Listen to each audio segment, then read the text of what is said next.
మహానాడులో ఎలాంటి తీర్మానాలు జరగబోతున్నాయి అనేది ఇప్పటికే ఒక చర్చ అయితే మొదలైపోయింది. మహానాడులో జరిగే రాజకీయ తీర్మానాల మీద అందరూ ఆసక్తిగా ఎదురు చూస్తున్నారు. తెలుగుదేశం పార్టీ జాతీయ పార్టీగా ఉంది, తెలంగాణలో కూడా ఉంది.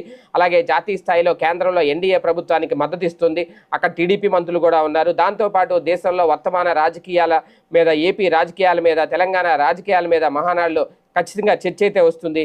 ఈ నేపథ్యంలో రాజకీయ తీర్మానాలు ఎలా ఉండబోతాయని అంత ఆలోచిస్తున్న నేపథ్యంలో పొత్తులతో ఏపీలో కూటమి 2024లోకి అధికారంలోకి వచ్చిన నేపథ్యంలో దాంతో పొత్తులపైన మిత్రులపైన కూడా మహానాడులో చర్చలు సాగే అవకాశం ఉందట.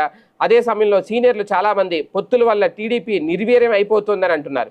గోదావరి జిల్లాకు చెందిన సీనియర్ ఎమ్మెల్యే జ్యోతుల్ నెహ్రూ అయితే పొత్తులతో టీడీపీ దెబ్బతింటుందనే భావన వ్యక్తం చేశారు. టీడీపీకి అవకాశాలు దక్కడం లేదు అంటున్నారు. అలాగే కూటమిలో 3 పార్టీలు ఉండడంతో అవకాశాలు కలిసి పంచుకోవాల్సి వస్తుంది. దాంతో తమ్ముళ్లకు ఎక్కువ ఉన్న అవకాశాలన్నీ తగ్గిపోతున్నాయనే చర్చ ఉంది. ఈ నేపథ్యంలో టీడీపీ రాజకీయ తీర్మానం